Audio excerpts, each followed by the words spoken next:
দেখো বন্ধুরা, এটা নতুন গাছ আর এই গাছটাতে আজকে অনেক 4-5টা ফুল ফুটেছে, সেটাই তোমাদের দেখালাম। আর এখানে দেখো, এখানে ঘাস হয়েছিল, পরিষ্কার করে দিয়েছে তোমাদের দাদাভাই, সেটাই দেখালাম। দেখো সকালবেলা ফুলগুলো তুলে নেওয়ার পর মাংসটা বের করে রাখলাম যাতে বরফ ছেড়ে দেয়, আর পেঁয়াজ আর রসুনটা জলের মধ্যে ভিজিয়ে রেখে যাতে খোসা উঠে যায়।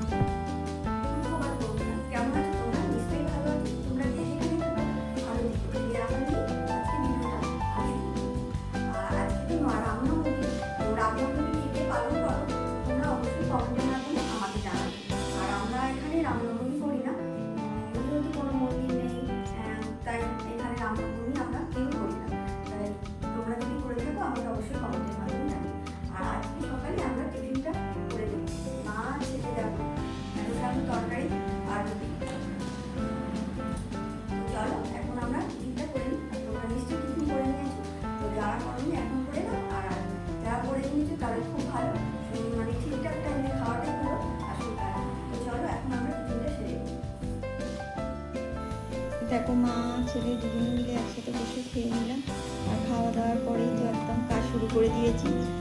দুটো ডামি মুড়ি ছিল না, তো মুড়িগুলো ঢেলে নিলাম, আর ঢেলে নেওয়ার পর দেখো একদম বস্তাটা আবার ভাঁজ করে রেখে দিলাম যাতে পরবর্তীকালে আবার মুড়ি আনতে পারে।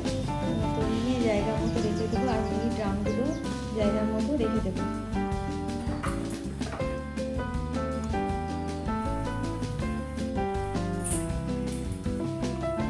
দেখো বন্ধুরা, অনেক বেলা হয়ে গেছে, প্রায় 1:45 বাজে।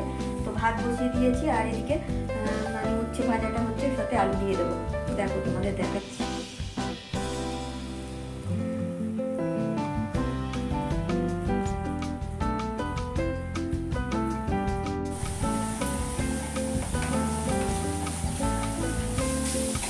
যা গরম পড়েছে দেখো, চটপট রান্নাগুলো সেরে নিই।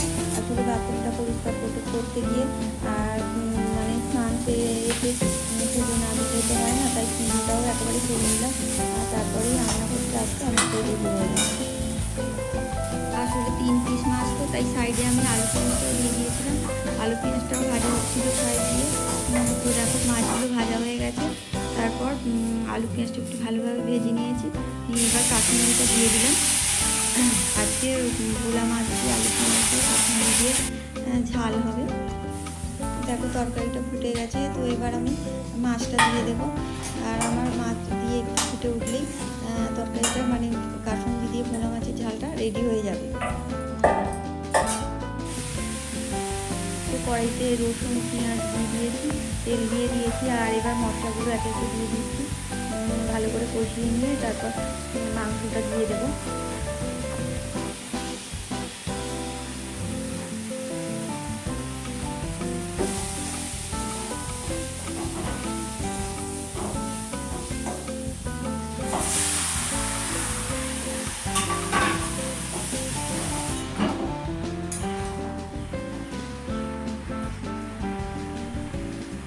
দেখো তেলে মশলা ছেড়ে দিয়েছে, আর এবার আমি আদা, টমেটো, কাঁচা লঙ্কা এই বাটাগুলোও দিয়ে দিচ্ছি, আর দিয়ে দেওয়ার পরে ভালো করে কষিয়ে নেব। নিয়ে এবার দেখো আলুগুলো দিয়ে দিলাম, আর দিয়ে আলু দিয়ে ভালো করে আলু দেওয়ার পরেও ভালো করে আর কি কষিয়ে নেব। নেওয়ার পর ঢেকে দিয়ে কিছুক্ষণ পর তারপর জল দেবো। ভাতটাও আমার রেডি হয়ে গেছে, আর এইদিকে দেখো আমি বাসনগুলো গুছিয়ে নিচ্ছি রান্না করতে করতে, আর জায়গাটা জল ছিল দিলে পুরো মুছে পরিষ্কার করে নিলাম।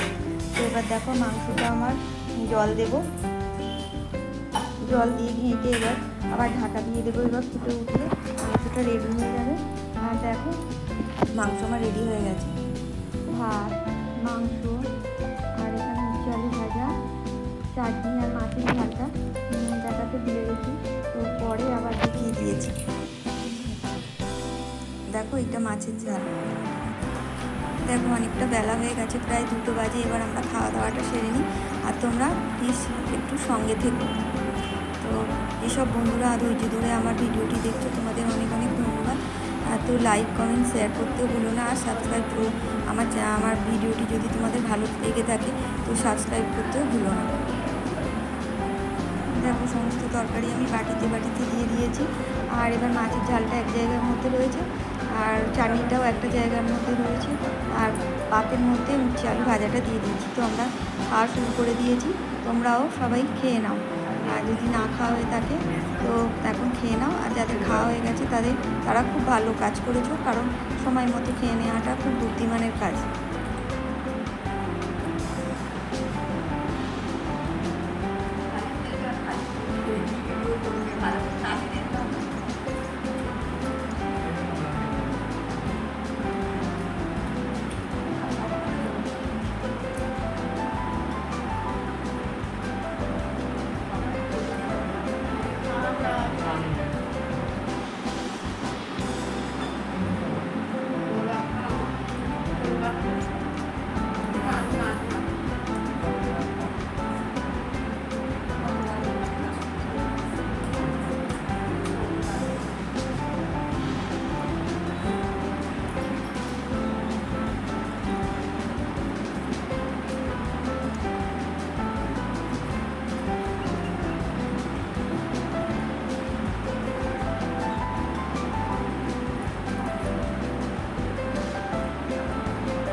বন্ধুরা, আজকে আমি এভাবেই বিদায় নিচ্ছি, আর সামনে আসছি না, কালকে একটা নতুন ভিডিও নিয়ে তোমাদের কাছে নতুনভাবে হাজির হবো।